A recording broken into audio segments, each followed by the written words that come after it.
नमस्कार, बहुत स्वागत है आप सभी का हमर छत्तीसगढ़ में। मैं हूं आपके साथ चेतन पाठक। खबरों की शुरुआत करते हैं। छत्तीसगढ़ में विधानसभा चुनाव को कुछ ही महीने बचे हैं। ऐसे में कांग्रेस ने अपनी चुनावी तैयारियां तेज कर दी हैं। इसी कड़ी में कांग्रेस बूथ चलो अभियान चला रही है। बूथ चलो अभियान के तहत प्रदेश के मुखिया भूपेश बघेल बिलासपुर के राजेंद्र नगर पहुंचे, जहां भारी संख्या में कार्यकर्ता उपस्थित थे।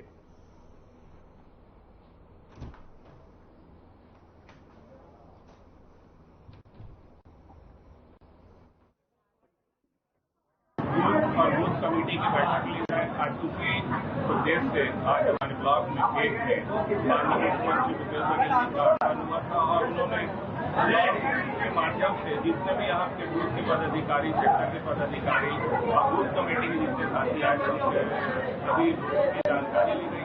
किनके वार्ड में कितनी महिला है, कितने पुरुष है और सरकार की जो योजनाएं हैं वह उनके जनता तक पहुंचाना है। बहुत ही गौरवशाली पल है, न केवल बिलासपुर संभाग के लिए, बिलासपुर विधानसभा के लिए, वरन हम सभी वार्ड वासियों के लिए, क्योंकि आज माननीय मुख्यमंत्री किसानों के मसीहा रहे मुख्यमंत्री ने बिलासपुर राजेंद्र वार्ड से कांग्रेस पार्टी के चुनावी संग्राम का संग बजाकर शुरुआत की है। जैसे रूप में आप चाहता हूँ कि आज जो उन्होंने बात कही, जो उन्होंने बातों में कहा है। मुख्यमंत्री भूपेश बघेल बिलासपुर में बूथ चलो अभियान कार्यक्रम में शामिल हुए। बिलासपुर रवाना होने से पहले उन्होंने मीडिया से बातचीत की, जिसमें उन्होंने बताया कि सीएम निवास में कार्यक्रम के दौरान लोगों को बेरोजगारी भत्ता दिया गया है। हमारी सरकार ने सिर्फ 3 महीने में 80 करोड़ रुपए लोगों के खाते में डाले हैं, जबकि बीजेपी ने 15 साल के कार्यकाल में सिर्फ 90 करोड़ बेरोजगारी भत्ता दिया। सीएम ने कहा कि बेरोजगारी भत्ते के साथ साथ कौशल प्रशिक्षण भी दिया जा रहा है। 4 साल 4.5 साल तो हो गए हमको सब समय, और सब सड़क गड्ढे गड्ढे हो गए। इसका मतलब रमन सिंह ने 15 साल में कोई काम नहीं किया, स्वीकार करते हैं क्या? बिलासपुर में 5 सालों में लगभग हमने 16,000 करोड़ की राशि सड़कों के लिए वितरित की, और जो सरगुजा और रायगढ़ में जो सड़कें खराब होती थी, आज सब सड़कें सुधर गई है। बस्तर में जाइए, अंदरूनी क्षेत्रों में वहां सड़कें बन गई, चाहे बीजापुर हो, चाहे चिंदगढ़ हो, नारायणपुर की बात करें, चाहे वो केसकाल की बात करें, कोडागांव की बात करें, सभी सड़कें अंदरूनी क्षेत्रों में भी पक्की सड़कें बनी है। ठीक है, थैंक। छत्तीसगढ़ में तकलीफ रमन सिंह, क्योंकि जोगी के भरोसे 3 बार मुख्यमंत्री बने, उम्मीद कर रहे थे कि ऐसा कुछ हो जाएगा। और कांग्रेस पहले एकजुट है, एक बार हो गया, लेकिन बार बार नहीं होता। और दिल्ली के भाग से छीका बार बार नहीं टूटता। आदेश को लेकर भी बोला था कि अभी मुख्यमंत्री निवास में 2 बड़े कार्यक्रम हुए, जिसमें बेरोजगारी भत्ता के 3रे किस्त हमने जारी की, और अब तक के लगभग 80 करोड़ रुपए की राशि जारी कर दी गई 3 महीने में। जबकि भारतीय जनता पार्टी के 15 साल में केवल 98 करोड़ बांटे गए। 15 साल लोग राज किया और 98 करोड़ बेरोजगारों को हमारे 3 महीने में 80 करोड़ पार कर दिया। 4थे महीने वो भी आंकड़ा पार हो जाएगा। और उसके साथ साथ जहां बेरोजगारी भत्ता दिया जा रहा है, वहां कौशल प्रशिक्षण भी कराया जा रहा है, और अभी तक के 4,000 लोगों को जॉब भी दे दिया गया है, खुद के रोजगार या फिर प्लेसमेंट में कहीं रोजगार मिला है। तो इस प्रकार से ये भी पीछे काम चल रहा है। उसी प्रकार से आवास में 155 करोड़ रुपए की राशि आज जारी की गई, किसी की प्रथम किस्त का, दूसरी किस्त का, तीसरे किस्त का, तो इस प्रकार से राशि जारी कर दी गई है। और आवास के लिए हमने प्रधानमंत्री को पत्र लिखा था कि 2011 के जनगणना के आधार पर लोगों को दिया जाता है, और इस बीच में जो 12 साल 13 साल हो गए, इस बीच में बहुत सारे और पात्र हितग्राही हैं, उसका सर्वे नहीं होने के कारण से उन लोगों को इसके लाभ से वंचित हो रहे हैं। तो लेकिन उधर से कोई जवाब नहीं आया। राज्य सरकार के द्वारा 1 अप्रैल से आर्थिक सर्वेक्षण का काम शुरू किया गया है। वो सर्वे पूर्ण हो चुका है। अब उसके एनालिसिस का काम चल रहा है, और जैसे एनालिसिस आएगा उसके हिसाब से फिर आगे योजना बनाई जाएगी। तो 155 करोड़ रुपया गया है भाई हजारों लोगों को, तो ये कैसे झूठ हो सकता है? उसके दिमाग में कुछ लोचा है, लगता है केमिकल लोचा हो गया है। वो तो पहले ही वो हथियार डाल चुके हैं। तभी तो बार बार प्रभार बदल रहे हैं, बार बार जो प्रदेश के नेतृत्व उसको बदल रहे हैं और हताशा में हैं भारतीय जनता पार्टी के लोग। और तभी तो जो अभी महाराज साहब को उप मुख्यमंत्री बनाया गया, तो उसके बाद जो ट्विटर में, सोशल मीडिया में जो उनकी प्रतिक्रिया देखी गई, थोड़ी उनको लगता था कि कुछ पिछले समय जैसे जोगी फैक्टर के कारण से हम लोग लगातार सत्ता से वंचित हो जाते थोड़े सीटों के लिए, तो उम्मीद कर रहे थे। तो ये पर भरोसा तीन भरोसा नहीं चलेगा, दूसरे के भरोसे में खुद मेहनत करते नहीं, दूसरे के भरोसे में ये सत्ता में आना चाहते हैं। तो वैसे भी 4.5 साल, 4.5 साल ये लोग कोई काम नहीं किए हैं। अब चुनाव 3 महीने बचे हैं, तो थोड़ी सक्रियता प्रभारियों को दिखाई दे रही है। स्थानीय नेताओं का अभी भी सक्रिय नहीं हुए हैं। लोकसभा पर फोकस कर रहे हैं कुल मिलाकर, विधानसभा छोड़ के लोकसभा पे 11 सीटों में। ये आपका आकलन हो सकता है, हम तो लेकिन पहले विधानसभा उसके बाद लोकसभा दोनों देख रहे हैं। राहुल गांधी आप रोके तभी मीडिया हाइप मिला, तो गलती तो आपकी है, आप क्यों रोके? वो तो मिलने जा रहे थे पीड़ित लोगों से, क्यों रोकना था आपको? तो हेमंता अपने पड़ोसी राज्य के मुख्यमंत्री की सलाह नहीं दे सके चुनाव के लिए। अब 15 साल के मुख्यमंत्री को बिल्कुल नेपथ्य में धकेल दिया गया है, नए चेहरे को अवसर दे नहीं रहे हैं। और प्रधानमंत्री के चेहरे में कर्नाटक में चुनाव लड़के देख चुके, हिमाचल में लड़के देख चुके, जबकि वहां मुख्यमंत्री दोनों जगह मुख्यमंत्री थे, तब वहां की जनता ने स्वीकार नहीं किया। तो यहाँ तो वो सत्ता ही नहीं। अब पहले 15 सीट थी, फिर 14 हो गया, 13 रह गए। तो ये स्थिति भारतीय जनता पार्टी अब उसके केंद्रीय नेतृत्व भी आके यहाँ झूठ बोल रहे हैं, जो जनता स्वीकार नहीं कर रही है। ये राहुल गांधी मणिपुर। पीएम मोदी 7 जुलाई को छत्तीसगढ़ के दौरे पर रहेंगे। पीएम के दौरे को लेकर पूर्व मुख्यमंत्री रमन सिंह ने कहा कि दौरे की तैयारियां शुरू हो गई हैं। साइंस कॉलेज मैदान में बड़ी सभा हो सकती है, साथ ही इस दौरान 2 लोकार्पण कार्यक्रम भी हो सकते हैं।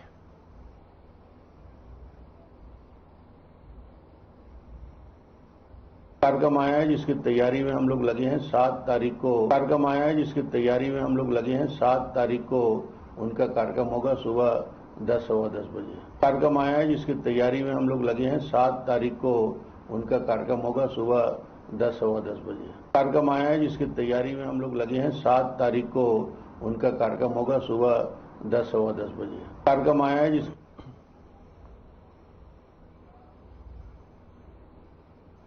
जिला नारायणपुर के ग्राम गरांजी में स्थित अंकुरी गाड़ा समाज भवन में गुरुवार को जिला कार्यकारिणी के शपथ ग्रहण का कार्यक्रम किया गया था। इस जिला कार्यकारिणी को जिला अंकुरी गाड़ा समाज के नवीन जिला अध्यक्ष एवं पदाधिकारी को तिलक चंदन व फूल का गुलदस्ता देकर सम्मानित किया गया। बता दें कि जिला अध्यक्ष एवं महिला प्रकोष्ठ और युवा प्रकोष्ठ की जिला अध्यक्ष पद नियुक्ति की गई थी।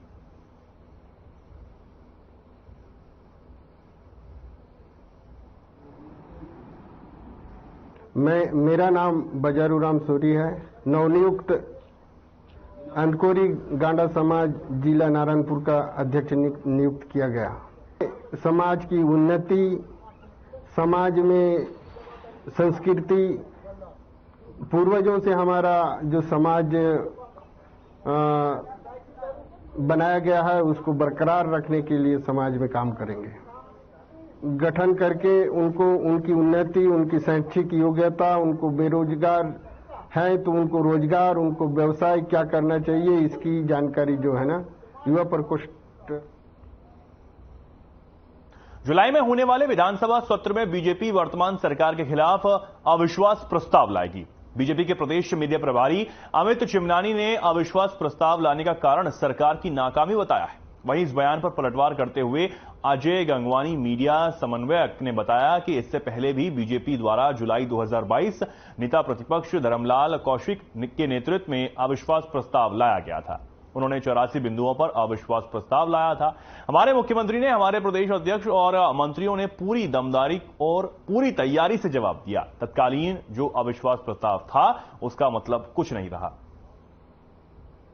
के पास ये संवैधानिक अधिकार होता है कि वो विधानसभा में अविश्वास प्रस्ताव लेकर के आए, और इसमें कोई दो राय नहीं है कि जनता के पैसे को लूटने वाली यूनिपोल घोटाला, रेत घोटाला, कोल घोटाला, शराब घोटाला, राशन घोटाला और ऐसे कई प्रकार के घोटाले करके जनता के हक के पैसे लूटने वाली ये कांग्रेस सरकार अब विश्वास खो चुकी है। और ये एक संकेत मात्र है जो प्रस्ताव हम लाने वाले हैं कि अब आने वाले समय में कांग्रेस अगले चुनाव में बहुत बुरी तरीके से हारेगी और जनता के साथ जो वादा खिलाफी हुई, जो विश्वासघात किया गया, इसके लिए ये अविश्वास प्रस्ताव लाया जा रहा है। कांग्रेस के प्रदेश अध्यक्ष जी बोल रहे हैं कि जनता पर मोदी की मार, राहड़ दाल 150 के पार। माननीय प्रदेश अध्यक्ष जी, पहले शैलजा जी के साथ आपका जो मतभेद चल रहा है उसे सुलझा लीजिए, फिर प्रदेश के मुद्दों पर बात करिए। आपने अलग महामंत्री नियुक्त कर रखा है, प्रदेश प्रभारी ने अलग महामंत्री नियुक्त कर रखा है। और जहां तक महंगाई की बात है, 2004 से लेकर 14 तक 10 साल यूपीए की सरकार थी, डबल डिजिट में महंगाई की दर रहती थी और इसी महंगाई से त्रस्त आकर जनता ने आपको विदा कर दिया। इसीलिए झूठ बोलकर आप सत्ता हासिल नहीं कर पाएंगे। झूठा प्रचार बंद करिए और अपने पहले आपसी विवाद सुलझा लीजिए, उसके बाद आप ये सब बातें करिए। देखिए, बहुत महत्वपूर्ण है कि ये अविश्वास प्रस्ताव की तरफ पहली बार नहीं लाया जा रहा है। इसके पहले भी जुलाई 2022 में जो धर्मलाल कौशिक नेता प्रतिपक्ष है, उनके नेतृत्व में लाया गया था। 84 बिंदुओं में उन्होंने अविश्वास प्रस्ताव लाया था। हमारे माननीय मुख्यमंत्री जी ने, हमारे प्रदेश अध्यक्ष ने, हमारे मंत्रियों ने, हमारे विधायकों ने पूरी दमदारी से, पूरी तर्कपूर्ण ढंग से उनके जवाब दिया, जिसका नतीजा था कि तत्कालीन जो अविश्वास प्रस्ताव था वो अंधे मुंह गिरा। और सबसे महत्वपूर्ण चीज यह है कि आज छत्तीसगढ़ में भारतीय जनता पार्टी मुद्दाहीन हो चुकी है। छत्तीसगढ़ के नेताओं पे दिल्ली का जो केंद्रीय नेतृत्व है वो किसी प्रकार से भरोसा नहीं जता रहा है। इसी का परिणाम है कि मुद्दाहीन भारतीय जनता पार्टी सिर्फ अपनी सक्रियता दिखाने के लिए, अपने आप को सक्रिय दिखाने के लिए जो अविश्वास प्रस्ताव ला रही है, वो जानती है कि इस बार भी जो अविश्वास प्रस्ताव लाया जाएगा वो अंधे मुंह गिरेगा, क्योंकि ना इनके पास मुद्दा है, न बहुमत है। तो ये जानते हैं, आप भी इस बात को जानते हैं, मैं भी जानता हूं और छत्तीसगढ़ की जनता जानती है कि ये सिर्फ 4.5 साल में एक भी तथ्यात्मक आरोप लगाने में पूरी तरह विफल रहे। दूसरी बात, ये भ्रष्टाचार और कमीशनखोरी की बात करते हैं। तत्कालीन मुख्यमंत्री रमन सिंह ने भाजपा की रायगढ़ की कार्य समिति की बैठक में स्वीकार किया था कि भैया आप 1 साल के लिए भ्रष्टाचार छोड़ दीजिए, अगर 30 साल तक हमारी सरकार को गिला नहीं पाएगा। लेकिन कहीं ना कहीं भारतीय जनता पार्टी के डीएनए में, खून में जो भ्रष्टाचार है वो नहीं निकल पाएगा। लगातार देखिए 36,000 करोड़ का नान घोटाला, आज इंडिया प्रदर्शनी बैंक घोटाला, आज पनामा पेपर्स, अगस्ता हेलीकॉप्टर घोटाला, चिटफंड घोटाला। मैं घोटालों की लिस्ट करूंगा तो पूरी जो मेरी बाइट है वो खत्म हो जाएगी। छत्तीसगढ़ की जनता जानती है कि कौन 15 साल की कमीशनखोरी और भ्रष्टाचार की सरकार थी, कौन वादा खिलाफी करता रहा और कौन 4.5 साल में 36 बिंदुओं से 31 बिंदुओं के वादे पूरा कर रहा है, जिसका परिणाम है कि नगर निगम के चुनाव, 83 पंचायत चुनाव, 5 विधानसभा के उपचुनाव में लगातार छत्तीसगढ़ की जनता का प्यार, स्नेह, आशीर्वाद मिल रहा है। तो आने वाले अविश्वास प्रस्ताव औंधे मुंह गिरने वाला है, ये भाजपा के नेता भी बहुत अच्छे से जानते हैं। बीजेपी की ओर से संपर्क से समर्थन महाजनसंपर्क अभियान चलाया जा रहा है, जिसके अंतर्गत लोकसभा पर कई आयोजन तय किए गए हैं, जिसके तहत पश्चिम विधानसभा अंतर्गत स्थित ऑडिटोरियम में लाभार्थी सम्मेलन का आयोजन किया गया। केंद्र में नरेंद्र मोदी के नेतृत्व वाली सरकार द्वारा विगत 9 सालों से जनहितैषी योजनाएं चलाई जा रही हैं, जिनका उद्देश्य सीधे तौर पर भारत में निर्वासरत हर वर्ग को मिल रहा है।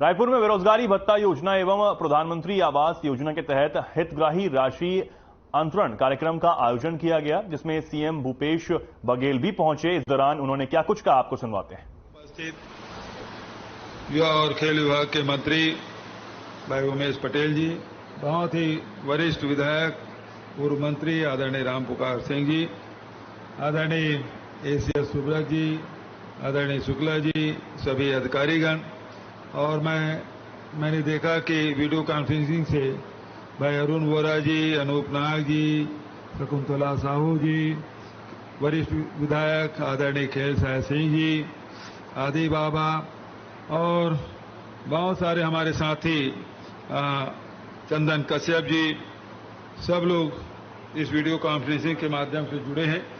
मैं सबका स्वागत करता हूं और यहाँ जितने भी हमारे प्रधानमंत्री आवास के हितग्राही और बेरोजगारी भत्ता प्राप्त करने वाले युवा साथियों का मुख्यमंत्री निवास में स्वागत करता हूं, अभिनंदन करता हूं। आदरणीय साथियों, बेरोजगारी भत्ता योजना के अंतर्गत 1,16,737 शिक्षित बेरोजगारों को 31,69,60,000 रुपये की राशि का अंतरण किया गया और कुल मिला के 3 महीने में 80,64,25,000 रुपया अभी तक दिया जा चुका है। 3 महीने भी 80 करोड़ पार कर गए, जबकि आपको स्मरण होगा कि पिछली सरकार में, बीजेपी की सरकार में 2004 से 7 से शुरू हुआ, 6 से शुरू, क्षमा चाहूंगा, 2006 से 17 तक 13-14 साल में ये केवल ये 98 करोड़, 4 से शुरू हुआ, 6 से शुरू हुआ, हाँ जी, 13-14 साल में ये केवल 98 करोड़ बांटे थे। मतलब अगले महीने जब हम लोग देंगे तो उनसे वर्षों में जो बांटे उसे हम क्रॉस कर जाएंगे 4 महीने में। दूसरी बड़ी बात यह है कि प्रशिक्षण की कोई व्यवस्था नहीं थी। हम लोग जब कोई कार्यक्रम बनाते हैं तो मैंने पिछले समय भी कहा था कि मुझे खुशी नहीं है कि मैं बेरोजगारी भत्ता बांट रहा हूं। मुझे खुशी तब होगी जब लोगों के हाथ में रोजगार होगा। और आज 1 महीने के भीतर में लगभग 4,000 लोगों को रोजगार दिया गया, कौशल प्रशिक्षण दिया गया।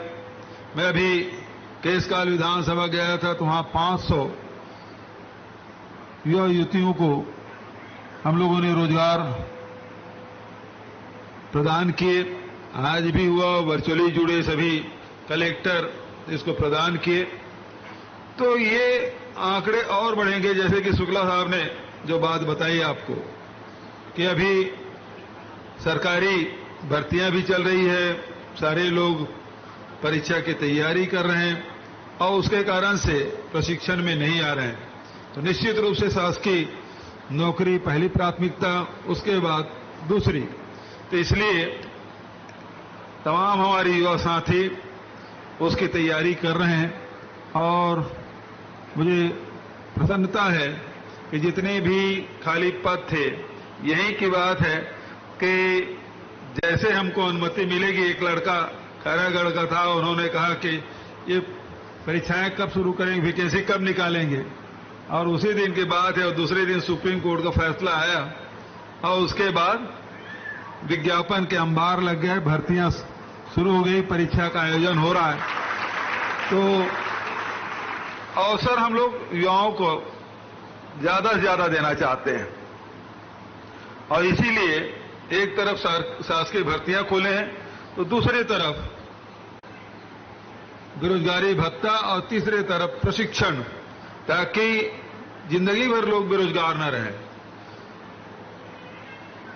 युवा के सामने बहुत सारे अवसर होते हैं, वो क्या करूं क्या नहीं करूं, इस जॉब को लूं उस जॉब को लूं, एक ट्रेड में ट्रेनिंग लूं कि उस ट्रेड में ट्रेनिंग लूं, इस प्रकार की उहापोह रहती है। जब वहां जाते हैं और जब हमारे प्रशिक्षक बताते हैं तो उनको लगता कि ये वाला डिपार्टमेंट मेरे लिए अच्छा है और फिर युवा उसमें जुड़ जाता है। और यदि आपको ठान लें तो कोई भी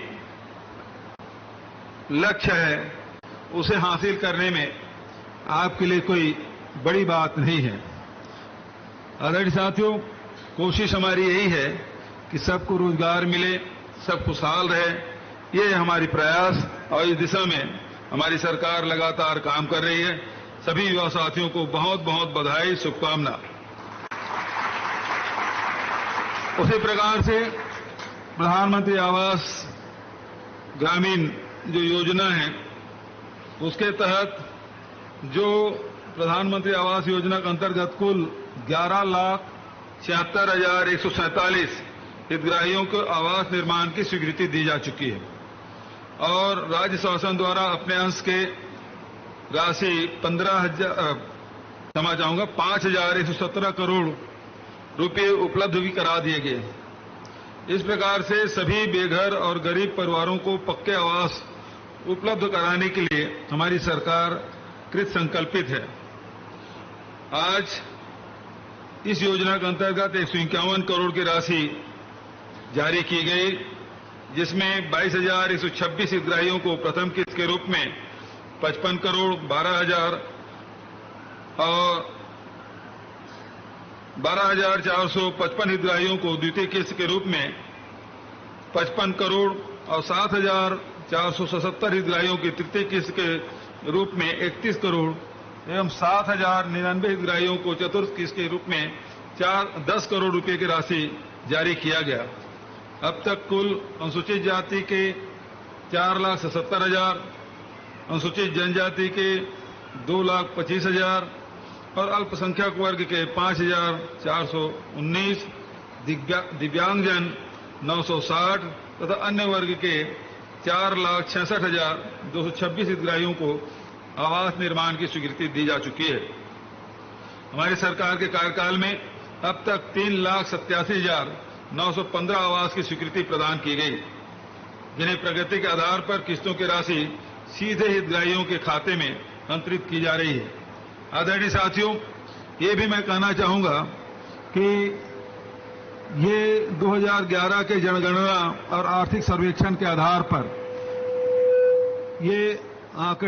इन आंकड़ों के आधार पर राशि वितरित की गई, लेकिन आज 2023 हो गया, 12 साल बीत गए, नए हितग्राही तैयार हैं। हम लोग जब भी दौरे में जाते हैं तो हितग्राही बहुत सारे साथी मिलते हैं जो कहते हैं कि हमको भी आवास चाहिए, आवास के लिए राशि चाहिए। और तब हम जब जिला पंचायत के सीईओ, जनपद के सीईओ से बात करते हैं तो वो सीधा कहते हैं कि 2011 के जो सूची है उसमें इनका नाम नहीं है। भारत सरकार को अनेक बार हमने पत्राचार किया, लेकिन उनके तरफ से कोई सकारात्मक जवाब नहीं आया। हमने अनुरोध किया कि 10 साल के अंतराल में जब जनगणना और आर्थिक सर्वेक्षण होता है तो इसको भी करा लेना चाहिए, लेकिन अभी तक 2 साल बीत गए। 2021 में कराना था, लेकिन 2023 तक के अभी तक के जनगणना के शुरुआत नहीं हुई है। लेकिन छत्तीसगढ़ के गरीब लोगों के, आवासहीन लोगों के डिमांड को देखते हुए हमने आर्थिक सर्वेक्षण 1 अप्रैल से शुरू की, जहां आवास के लिए भी सर्वे किया और उसी दिन आपके बेरोजगारी भत्ता के लिए आवेदन, उस पोर्टल हमने ऑनलाइन शुरुआत की। दोनों कार्यक्रम एक साथ किए। अब जो आर्थिक सर्वेक्षण के कर लिया गया है, अब उसका डाटा एनालिसिस का काम चल रहा है और जैसे उपलब्ध होगा भारत सरकार से हम एक बार फिर अनुरोध करेंगे कि ये जो पात्र हितग्राही हैं उसके लिए भी राशि दें, अन्यथा छत्तीसगढ़। तो फिलहाल के लिए खबरों में इतना ही। नमस्कार।